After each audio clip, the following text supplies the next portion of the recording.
Uncle Dave, where are you taking us this week for your pick? Well, I'm going to go with they're not mine, I don't own them, but the New England Patriots. I mean, it's no secret I'm a New England fan and haven't missed a play since probably before both of you guys were born.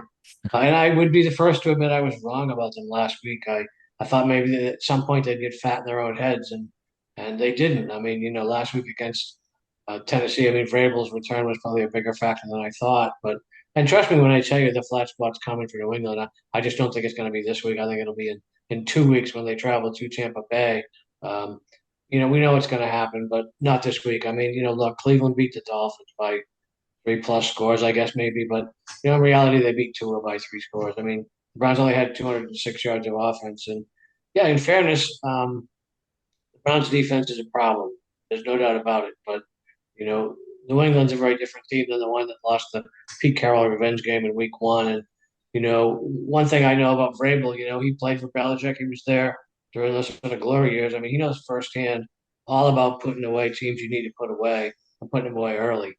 But I think the big thing for me here, I mean, is this is the Patriots' first home game in 28 days. Wow.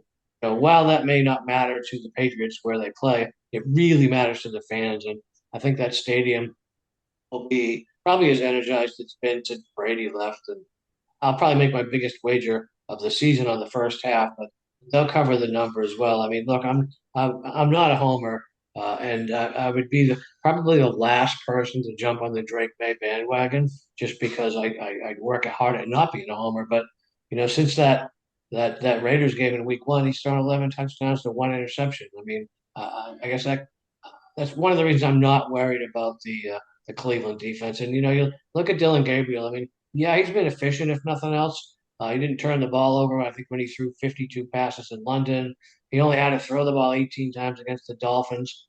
But with that in mind, that London game, that was technically a road game for the Browns. But this will be Dylan Gabriel's first actual road start in a hostile environment, and I just don't think it could come at a worse time for him. I think the Patriots get this done handily from the first play of the game till the end of the game, and I'm as confident in that bet as I've been in any all season.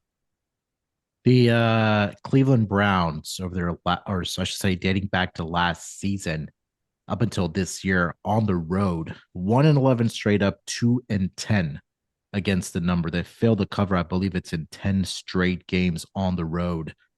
Sorry, that's 8 out of the last 9, 10 they have not covered. And the games that they're not covering on the road, it's not even close. They're losing by double digits here. So, no, you making the point about Mike Vrabel and them getting the victory last week against the Tennessee Titans. A lot of people talk, was it a revenge angle for Mike Vrabel? He's the type of coach that you got that victory against one of the worst teams in the NFL, in the Tennessee Titans. They're not going to follow that up by a lackluster effort at home against the Cleveland Browns, right? He's the type of coach that you believe in, that he's going to get his guys ready. That last week was last week, and this week we're focused on the Cleveland Browns, and if they want to stay competitive, or they want to stay atop, I should say, that AFC East division, these are the type of opponents that you got to take care of. And as I mentioned, the Browns, just dating back to last season, even beyond that, just have not been very good on the road, to say the least there. So if you just favor the Browns on the road dating back to last season, you'd be, again, a very, very profitable angle. They've only covered 16.7% of their road games over the last 12 games, including this season. When it talks about their road games, I should say here. Mac, any thoughts on the Patriots this week laying the 7 against the Browns?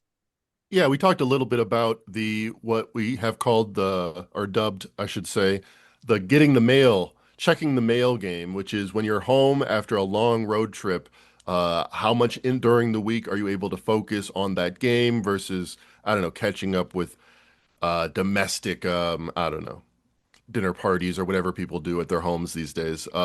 But the data on that, which used to be really strong from like 2012 to 2019, is not so strong recently. So it's not something to keep you off the Patriots here. Since 2021, teams with 3 straight road games and then our home are 8-8. So it's been completely a coin flip. Maybe that trend just doesn't matter anymore with the modern conveniences of, robotic vacuums and such. Bilal, into with this point here, the last 7 games that the Browns have played on the road, they've lost by 9 points or more. In the last 5 games, they've lost by 2 touchdowns, 24 points, 24 points, 25 points, 18 points, and 13 points in those road games there. So I think should be a big victory here for the New England Patriots, hopefully.